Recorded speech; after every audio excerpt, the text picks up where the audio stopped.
dari kelompok 4 akan menampilkan tugas untuk melengkapi mata kuliah dasar-dasar sains dengan dosen pengampu Ibu Dr. Fadlia Azra SPD MSI dengan materi proses sains, kebenaran ilmiah, dan etika keilmuan. Selamat menyaksikan. Baiklah, di sini saya akan menjelaskan tentang proses sains dan kebenaran ilmiah. Yang pertama, sains. Pengertian sains. Sains yaitu suatu cara untuk mempelajari berbagai aspek-aspek tertentu dari alam secara terorganisir, sistematik, dan melalui berbagai metode saintifik yang terbakukan. Nah, tujuan dari sains ini yaitu menghasilkan model yang dapat berguna tentang realitas. Pada umumnya, penyidik ilmiah menggunakan beberapa bentuk metode ilmiah.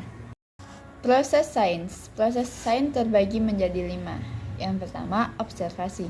Observasi adalah langkah pertama dari metode ilmiah. Observasi ialah pengamatan. Seorang ilmuwan yang baik akan selalu melakukan pengamatan terhadap gejala dan kejadian sehari-hari yang terjadi di sekitarnya. Yang kedua, hipotesis. Hipotesis adalah jawaban sementara terhadap pertanyaan yang diajukan, tetapi jawaban yang sementara ini tentu tidak muncul begitu saja tanpa landasan yang jelas. Yang ketiga, prediksi. Prediksi adalah suatu proses memperkirakan secara sistematis tentang sesuatu yang paling mungkin terjadi di masa yang kedepannya. Yang keempat, penelitian. Penelitian adalah suatu proses yang dilakukan seseorang untuk mengetahui sesuatu yang ingin ditelitinya. Yang kelima, kesimpulan. Kesimpulan adalah sebuah penyajian peristiwa atau kejadian yang panjang disajikan secara singkat. Kebenaran ilmiah. Kebenaran ilmiah terbagi menjadi 5 subpokok. Yang pertama, definisi. Yang kedua, teori-teori kebenaran. Yang ketiga, sifat-sifat kebenaran ilmiah. Yang keempat, presisi dan akurasi. Yang kelima, masalah kekeliruan dan kepastian. Kebenaran ilmiah. Yang pertama, definisi. Definisi menurut KBBI. Kebenaran merupakan keadaan atau hal yang cocok dengan keadaan atau hal yang sesungguhnya. Itu berarti kebenaran merupakan tanda yang dihasilkan oleh pemahaman atau kesadaran yang menyatu dalam bahasa logis, jelas, dan terpilah-pilah. Dalam bahasa Inggris, kebenaran disebut truth, Anglo-Saxon, truth, atau kesetiaan. Dalam bahasa Arab, kebenaran disebut al-haq yang diartikan dengan nadik al-batil. Yang kedua, teori-teori kebenaran. Yang pertama, teori kebenaran korespondensi. Menurut teori ini, kebenaran adalah soal kesesuaian antara apa yang diklaim sebagai diketahui dengan kenyataan yang sebenarnya. Suatu pernyataan dapat dikatakan benar jika mengandung pernyataan yang sesuai dengan kenyataan yang ada. Dengan kata lain, kebenaran korespondensi terletak pada kesesuaian antara subjek dan objek. Yang kedua, teori kebenaran koherensi. Menurut teori ini, kebenaran ditemukan dalam relasi antara proposisi baru dengan proposisi yang sudah ada. Suatu pengetahuan teori penyataan proposisi dianggap benar kalau sejalan dengan pengetahuan teori proposisi lainnya, yaitu kalau proposisi itu meneguhkan dan konsisten dengan proposisi sebelumnya yang dianggap benar. Dengan kata lain, pernyataan dianggap benar jika pernyataan itu bersifat konsisten dengan pernyataan lain yang telah diterima kebenarannya, yaitu yang koheren menurut logika. Yang ketiga, teori kebenaran pragmatis. Menurut teori ini, ide yang benar adalah ide yang paling mampu memungkinkan seseorang melakukan sesuatu secara paling berhasil dan tepat guna. Berhasil dan berguna adalah kriteria utama untuk menentukan apakah suatu ide itu benar atau tidak. Yang keempat, teori kebenaran sintaksis. Menurut teori ini, pernyataan bernilai benar jika mengikuti aturan gramatika yang baku. Yang kelima, teori kebenaran semantis. Menurut teori ini, suatu pernyataan dianggap benar ditinjau dari segi arti atau makna. Hal ini hendak menekankan bahwa suatu pernyataan benar jika pernyataan tersebut memiliki arti. Yang keenam, kebenaran non-deskripsi. Menurut teori ini, suatu pernyataan dianggap benar tergantung peran dan fungsi pernyataan itu sendiri. Pengetahuan akan memiliki nilai kebenaran sejauh pernyataan itu memiliki fungsi yang amat praktis dalam kehidupan sehari-hari.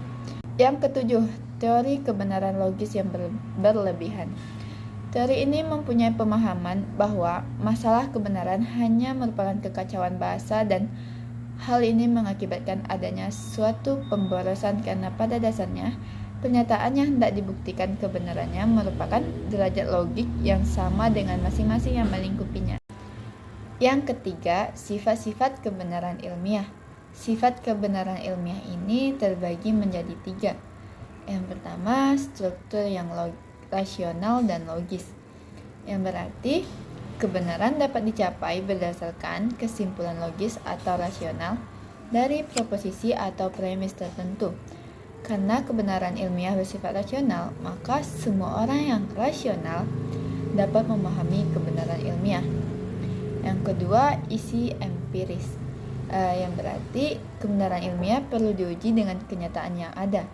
Bahkan sebagian besar pengetahuan dan kebenaran ilmiah berkaitan dengan kenyataan empiris di alam ini. Hal ini tidak berarti bahwa dalam kebenaran ilmiah spekulasi tetap ada, namun sampai tingkat tertentu spekulasi itu bisa dibayangkan sebagai nyata atau tidak karena sekalipun suatu pernyataan dianggap benar secara logis, perlu dicek apakah pernyataan tersebut juga benar secara empiris. Yang ketiga, dapat diterapkan atau pragmatif. Hal ini bermaksud jika suatu pernyataan benar dinyatakan benar secara logis dan empiris, maka pernyataan tersebut juga harus berguna bagi kehidupan manusia. Berguna berarti dapat membantu manusia memecahkan berbagai persoalan dalam hidupnya. Yang poin keempat yaitu presisi dan akuransi. Yang pertama, presisi. Presisi berarti kemampuan metode atau instrumen analitis untuk reproduksi pengukurannya sendiri. Presisi ini ada 2 tingkat. Yang pertama, pengulangan, yang berarti kesalahan acak yang terkait dengan pengukuran yang dilakukan oleh operator uji tunggal pada sampel bahan uji identik di laboratorium tertentu dengan peralatan yang sama di bawah kondisi operasi yang konstan. Yang kedua, reprodusibilitas, yaitu kesalahan acak yang terkait dengan pengukuran yang dilakukan oleh operator uji yang berbeda di laboratorium yang berbeda menggunakan metode yang sama tetapi peralatan yang berbeda untuk menganalisis sampel bahan uji yang identik. Yang kedua yaitu akurasi. Akurasi adalah kemampuan instrumen untuk mengukur nilai yang akurat. Dengan kata lain, itu adalah kedekatan nilai yang diukur dengan nilai standar atau benar. Keakuratan sistem diklasifikasi dalam cara-cara berikut. Yang pertama, akurasi titik, yang berarti keakuratan instrumen hanya pada titik tertentu pada skalanya. Akurasi ini tidak memberikan informasi apapun tentang akurasi umum instrumen.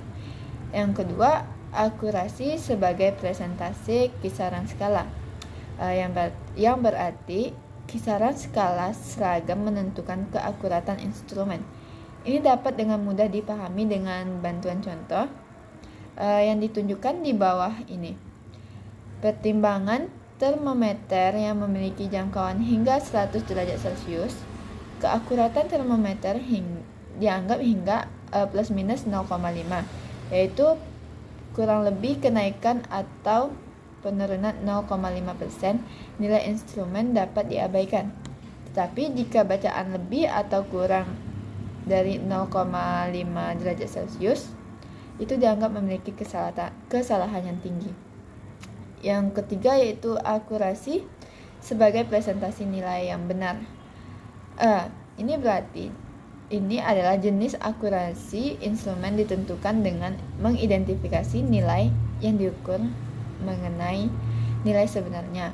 Keakuratan instrumen diabaikan hingga kurang lebih 0,5% dari nilai yang sebenarnya. Baiklah, saya akan melanjutkan materi mengenai masalah kekeliruan dan kebenaran. Poin A yaitu masalah kekeliruan terdiri dari 7 bagian atau 7 macam. Yang pertama yaitu ketidaksempurnaan akal budi kita.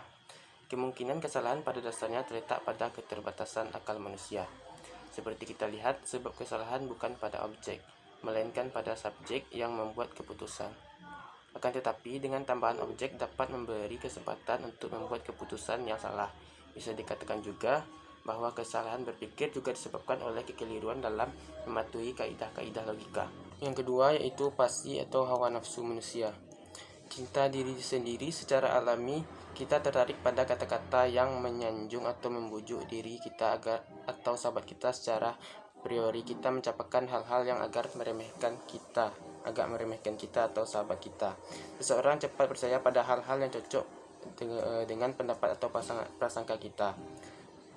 Sekedar fakta atau ucapan sesuai dengan adaptasi, kebiasaan atau kecenderungan kesenangan kita sudah dianggap bukti yang memperkuat. Yang ketiga yaitu pengaruh adat kebiasaan. Social conditioning, pengaruh turun-temurun, pengaruh lingkungan menjadi sumber kesalahan. Dan di sini dapat kita katakan misalnya mengenai kesulitan mengajar orang lain yang baru mulai. Kesulitan bukan karena mereka tidak tahu apa-apa, melainkan karena mereka telah tahu demikian banyak yang sebenarnya tidak begitu. Yang keempat itu nafsu ingin asli. Orang tidak mau melihat atau mendengarkan apa yang sudah dikerjakan di masa lalu karena terburu nafsu, karena ingin asli atau orisinil. Seseorang melakukan hal ini disebabkan kecongkakannya atau kesombongannya, tidak mau tahu apalagi memanfaatkannya. Yang kelima yaitu kurang perhatian. Orang sering tidak atau kurang mencurahkan perhatian pada bahan yang ada, pada realitas yang ada. Yang keenam yaitu prasangka. Perlu diingat bahwa sesuatu tidak menjadi benar, orang lebih banyak mengatakan begitu. Prasangka adalah keputusan yang diterima tanpa pengujian yang semestinya.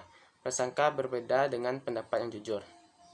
Prasangka selain kurang lebih irasional, justru karena diterima atau dipegang tanpa terlebih dahulu memeriksanya secara kritis. Prasangka merupakan semacam perebutan metal karena prasangka tidak memberi keserapan akal kita kebenaran sebagaimana mestinya. Yang ketujuh yaitu kehidupan moral yang tidak baik. Kebenaran itu erat sekali hubungannya dengan bentuk kehidupan yang baik. Orang moralnya tidak baik akan menjadi buta akan kebenaran. Ada orang yang perilakunya tidak baik atau perlu membantah atau menyingkirkan eksistensi Tuhan, sebab apabila Tuhan ada berarti ia harus mempertanggungjawabkan perbuatannya. Selanjutnya yaitu kekeliruan. Kekeliruan terdiri dari 4 macam. Yang pertama yaitu benar salah. Istilah benar salah dipakai untuk menilai sifat atau kualitas suatu proposisi atau makna atau isi suatu pernyataan. Pengetahuan bisa dinilai benar atau salah karena pengetahuan pada dasarnya merupakan gabungan dan perpaduan sistem pernyataan. Konsep tidak dapat dinilai salah atau benar, betul atau keliru. Konsep bisa dijelas atau terpilah atau kabur, memadai atau tidak memadai. Yang kedua yaitu betul keliru. Istilah betul keliru dalam bahasa Inggris truth error dipakai untuk menilai keadaan orang atau si pembuat pernyataan sebagai akibat dari pertimbangan dan keputusannya atas suatu proposisi. Misalnya, orang bisa keliru karena bisa menganggap dan meyakini benar apa yang senyatanya salah dan menegaskan. Contohnya, matahari berputar mengelilingi bumi. Pengetahuan tidak tepat dinilai sebagai betul atau keliru. Yang ketiga yaitu tepat meleset. Istilah ini dipakai untuk menilai jawaban atas suatu pernyataan atau persoalan. Dipakai juga untuk menilai suatu pernyataan apakah tepat mengenai pokok persoalan atau meleset. Jawaban disebut tepat jika kena sasaran atau dapat menyelesaikan persoalan yang diajukan. Demikian juga pernyataan disebut tepat kalau langsung mengenai pokok persoalan yang sedang dibicarakan atau jawaban yang ingin dicari. Yang keempat yaitu sahih tak sahih. Istilah ini dipakai untuk menilai proses prosedur atau langkah-langkah penalaran dan penyimpangan suatu argumen. Yang dapat dinilai demikian adalah metode atau cara kerja yang dipakai untuk mencari dan memperolehnya. Selanjutnya poin B yaitu masalah kebenaran. Masalah kebenaran terdiri dari dua. Yang pertama yaitu kaum rasionalis adalah kebenaran sebagai keteguhan bersifat pasti. Yang kedua yaitu kaum empiris adalah ilmu pengetahuan tidak memiliki ambisi. Poin C yaitu menghindari kesalahan dalam pengetahuan, yaitu dengan cara melakukan kerjasama yang baik antara intelek dan kehendak dan sadar akan kesalahan yang telah dibuat. Kemudian saya akan menjelaskan etika dari sudut pandang bahasa dan filsafat. Menurut Kamus Besar Bahasa Indonesia, etika berarti ilmu pengetahuan tentang asas-asas akhlak atau moral. Menurut etimologi atau ilmu tentang asal-usul kata, etika berasal dari bahasa Yunani yaitu ethos yang berarti watak, kesusilaan atau adat. Sedangkan secara terminologi, etika didefinisikan sebagai the normative science of the conduct of human being living societies. A science which judge this conduct to be right or wrong and to be good or bad. Kata yang cukup dekat dengan etika adalah moral. Kata terakhir ini berasal dari bahasa Latin, yaitu mos, yang berarti juga kebiasaan atau adat. Dalam bahasa Inggris dan banyak bahasa lainnya, kata mores masih dipakai dalam arti yang sama.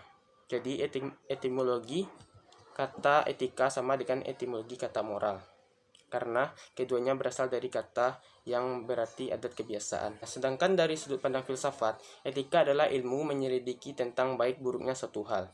Tujuan etika dalam pandangan filsafat adalah mendapatkan pemikiran yang sama bagi seluruh umat manusia di setiap waktu dan tempat tentang tingkah laku yang baik dan buruk sepanjang yang dapat diterima oleh akal pikiran manusia. Jadi pada dasarnya etika adalah ilmu tentang tingkah laku manusia. Etika disebut juga sebagai filsafat moral. Tujuan etika dalam pandangan filsafat adalah idealitas yang sama bagi seluruh manusia di setiap waktu dan tempat.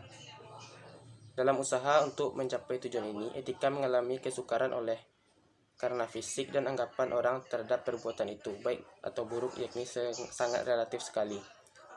Secara umum, etika sebagai ilmu yang menyelidiki tentang tingkah laku moral dapat diampiri berdasarkan atas dua macam pendekatan, yaitu etika deskriptif dan etika normatif.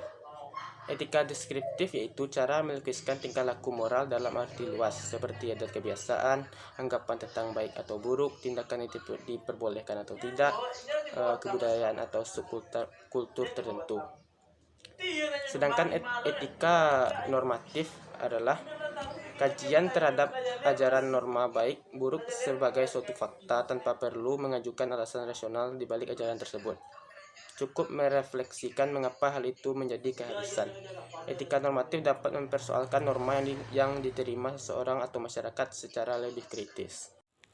Selanjutnya yaitu akan membahas tentang manfaat etika. Manfaat etika dibagi atas 4. Yang pertama, menyediakan sarana untuk refleksi kritis terhadap perkembangan hidup masyarakat yang semakin pluralistik, yang menjadikan manusia pada banyak pandangan moral yang beragam. Contohnya seperti etika medis tentang masalah aborsi, bayi tabung, cloning, donor organ dari jasad, dan lain-lain. Yang kedua, mengubah cara berpikir masyarakat agar dapat menyesuaikan dengan gelombang modernisasi yang melanda seluruh bidang kehidupan masyarakat. Misalnya cara berpakaian, cara bergaul, kebutuhan akan fasilitas hidup modern, dan lain-lain. Yang ketiga, menyediakan dasar berpijak dalam menghadapi ideologi-ideologi asing yang berpotensi mempengaruhi kehidupan masyarakat agar tidak mudah terpancing dan terprovokasi propaganda. Artinya, kita tidak boleh tergesa-gesa memeluk pandangan baru yang belum jelas. Namun, tidak pula tergesa-gesa menolak pandangan baru hanya lantaran karena belum terbiasa. Yang keempat, menyediakan dasar kemantapan dalam iman dan kepercayaan yang dibutuhkan umat beragam. sekaligus memperluas wawasan terhadap semua dimensi kehidupan masyarakat yang selalu berubah. Poin ketiga yaitu etika keilmuan bagi saintis. Etika keilmuan bagi saintis dibagi atas dua. Yang pertama ada definisi dan yang kedua yaitu tujuannya. Etika keilmuan merupakan etika normatif yang merumuskan prinsip-prinsip etis yang dapat dipertanggungjawabkan secara rasional dan dapat diterapkan dalam ilmu pengetahuan.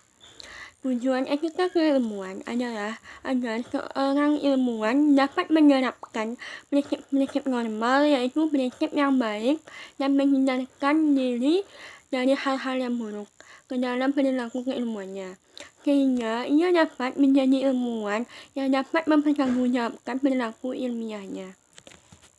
Selanjutnya yaitu syarat pengetahuan ilmu.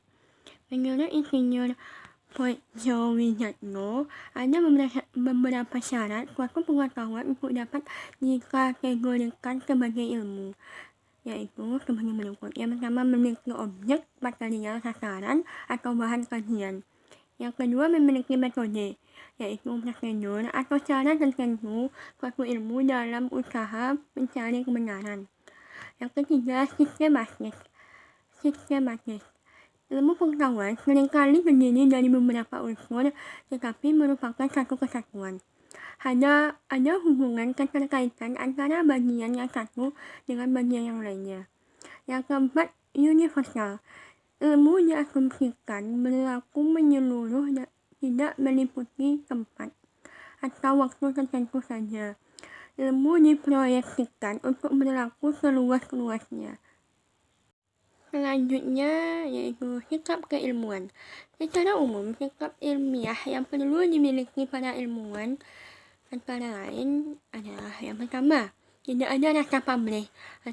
Artinya, suatu sikap yang diarahkan untuk mencapai pengetahuan ilmiah yang objektif dengan menghilangkan pamrih atau kesenangan pribadi. Yang kedua, bersikap selektif, yaitu suatu sikap yang tujuannya agar para ilmuwan mampu mengadakan pemilihan terhadap berbagai hal yang dihadapi, misalnya hipotesis yang beragam, metodologi yang masing-masing menunjukkan kekuatannya masing-masing, atau cara penyimpulan yang satu cukup berbeda walaupun masing-masing menunjukkan akurasinya. Yang ketiga, ada rasa percaya yang layak baik terhadap kenyataan maupun terhadap alat-alat indera terhadap budi. Yang keempat, adanya sikap yang berdasar pada suatu kepercayaan dan dengan merasa pasti bahwa setiap pendapat atau teori yang terdahulu telah mencapai kepastian. Yang kelima, adanya suatu kegiatan rutin bahwa seorang ilmuwan harus selalu tidak puas terhadap penelitian yang telah dilakukan, sehingga selalu ada dorongan untuk melakukan riset dan riset sebagai aktivitas yang menonjol dalam hidupnya. Dan akhirnya yang keenam, memiliki sikap etis yang selalu berkehendak untuk mengembangkan ilmu untuk kemajuan ilmu dan untuk kebahagiaan manusia, yang lebih khusus untuk pembangunan bangsa dan negara. Sikap ilmiah yang harus dimiliki oleh seorang saintis. Ada beberapa sikap ilmiah yang harus dimiliki oleh seorang saintis sebagai individu yang aktif bekerja dan berkarya di lingkungan akademis. Sikap ini berlaku untuk mahasiswa dan dosen. Yang pertama yaitu menjunjung tinggi nilai kejujuran dan kebenaran. Kejujuran dan kebenaran adalah nilai intrinsik dalam ilmu pengetahuan, sehingga aktor dalam ilmu pengetahuan dalam lembaga akademis harus turut menjunjung kedua nilai ini. Kejujuran berkaitan dengan proses dalam kegiatan ilmiah, klaim kebenaran yang dihasilkan dari proses ilmiah, maupun dalam penerapan suatu ilmu pengetahuan. Tanpa kejujuran, kebenaran tidak akan diperoleh sebagaimana adanya. Yang kedua yaitu bertanggung jawab. Bertanggung jawab merupakan sikap mutlak yang dibutuhkan dalam seluruh kegiatan penelitian maupun dalam aplikasi ilmu serta di dalam aktivitas ilmiah lingkungan akademik. Yang ketiga yaitu sikap setia. Seorang ilmuwan setia pada profesi dan bidang ilmu yang ia tekuni. Ia harus setia menyebarkan kebenaran yang diyakini meskipun ada risiko yang harus diterima dan dijalani. Yang keempat yaitu sikap ingin tahu. Seorang ilmuwan tentu memiliki rasa ingin tahu yang kuat untuk menggali atau mencari jawaban terhadap permasalahan yang ada di sekelilingnya secara tuntas dan menyeluruh, serta mengeluarkan gagasan dalam bentuk ilmiah sebagai bukti hasil kerja mereka kepada dunia dan masyarakat awam. Yang kelima yaitu sikap kritis. Bagi seorang ilmuwan, sikap kritis dan budaya bertanya dikembangkan untuk memastikan bahwa kebenaran sejati bisa ditemukan. Oleh karena itu, semua informasi pada dasarnya diterima sebagai input yang bersifat relatif atau nisbi, kecuali setelah melewati suatu standar verifikasi tertentu. Yang keenam yaitu sikap independen atau mandiri. Ilmuwan berpikir dan bertindak atas dasar suara kebenaran, dan oleh karenanya tidak bisa dipengaruhi siapapun untuk berpendapat berbeda hanya karena ingin menyenangkan seseorang atau pihak tertentu. Benar disampaikan benar, salah disampaikan salah meskipun ada risiko. Yang ketujuh yaitu sikap terbuka. Ilmuwan harus bersikap terbuka dalam banyak hal, misalnya perbedaan pendapat dan pemikiran baru yang dikemukakan orang lain. Seorang ilmuwan senantiasa berusaha memperluas wawasan teoritis dan keterbukaannya kepada kemungkinan dan penemuan baru dalam bidang keahliannya. Yang kedelapan yaitu sikap rela menghargai karya dan pendapat orang lain. Sikap ini pada dasarnya berkaitan dengan sikap sebelumnya. Seorang ilmuwan senantiasa bersedia berdialog secara kontinu kepada kolega atau masyarakat sekitar dalam keterlibatan yang intensif dan sensitif terhadap isu-isu terkini. Yang kesembilan yaitu sikap berpandangan jauh ke depan. Dengan kemampuan analisisnya, ilmuwan mampu memprediksi potensi-potensi tertentu di bidang yang dapat membawa perubahan di masa depan. Ilmuwan juga dapat bertindak sebagai changemaker, pembuat perubahan. Ilmuwan memiliki tanggung jawab moral untuk mengubah masyarakat yang statis menjadi dinamis dengan pengetahuan, sehingga ilmuwan akan berusaha dan berkreasi dalam bentuk nyata melalui hasil-hasil pemikiran dan penelitian untuk mengubah kondisi masyarakat. Etika keilmuan dalam konteks keindonesiaan. Etika keilmuan dalam konteks keindonesiaan ini berkaitan dengan nilai Pancasila. Ada 5. Yang pertama yaitu nilai teositas. Yang kedua nilai humanitas, yang ketiga nilai integritas kebangsaan, yang keempat nilai demokrasi, dan yang kelima yaitu nilai keadilan. Nilai teositas. Nilai teositas ini berkaitan dengan sila ketuhanan yang Maha Esa atau sila pertama pada Pancasila, yang mengandung makna bahwa manusia tidak hanya semata-mata mengakui dan menghargai kemampuan rasionalitas manusia semata, tetapi juga menginsyafi bahwa ada kekuatan lain yang lebih besar. Yang kedua yaitu nilai humanitas. Nilai humanitas berkaitan dengan sila kedua Pancasila, yaitu sila kemanusiaan yang adil dan beradab, yang mengandung makna bahwa ilmu pengetahuan harus dikembalikan pada fungsi semula untuk kemanusiaan, tidak hanya untuk kelompok atau sektor tertentu saja. Yang ketiga yaitu nilai integritas kebangsaan. Nilai integritas kebangsaan ini berkaitan dengan sila ketiga Pancasila, yaitu sila persatuan Indonesia, yang mempunyai makna bahwa ilmu pengetahuan walaupun bersifat universal harus juga mengakomodasikan yang lokal sehingga berjalan harmonis. Yang keempat yaitu nilai demokrasi. Nilai demokrasi berkaitan dengan sila keempat Pancasila, yang mengandung makna bahwa ilmu pengetahuan yang dikembangkan tidak boleh hanya diputuskan atau dikendalikan oleh segelintir orang saja. Yang kelima yaitu nilai keadilan sosial. Itu berkaitan dengan sila kelima Pancasila, yaitu rasa keadilan bagi rakyat banyak. Ia tidak boleh mengabdi pada sekelompok kecil masyarakat, apalagi hanya mengabdi kepada kepentingan penguasa. Nilai-nilai luhur Pancasila diharapkan dapat menggugah manusia-manusia Indonesia kembali setia dan konsisten meresapi dan mengamalkan nilai-nilai Pancasila. Karena itu, sudah menjadi tanggung jawab sebagai seorang ilmuwan untuk mampu membantu dan menerapkan ajaran-ajaran nilai-nilai dalam Pancasila. Pada itu kasus terkait penerapan etika keilmuan oleh saintis. Terdapat dua kasus. Yang pertama yaitu dosen UI yang menjiplak skripsi mahasiswa S1-nya, di mana dosen UI ini menjiplak skripsi mahasiswanya untuk dijadikan tulisan di sebuah jurnal ilmu pengetahuan. Tujuan dosen ini melakukan itu adalah untuk sarana mencari kredit untuk kenaikan pangkatnya. Kasus kedua yaitu dosen UGM yang menjiplak tesis mahasiswanya. Dosen ini menjiplak tesis mahasiswanya. Tesis tersebut merupakan isi dari skripsi mahasiswanya yang hanya memperoleh nilai C, dan tesis tersebut lulus dengan hasil yang memuaskan. Akibat dari tindakan kedua dosen tersebut, mereka dibatalkan untuk mendapatkan gelar doktor. Itulah video dari kelompok kami. Thanks for watching. Assalamualaikum warahmatullahi wabarakatuh.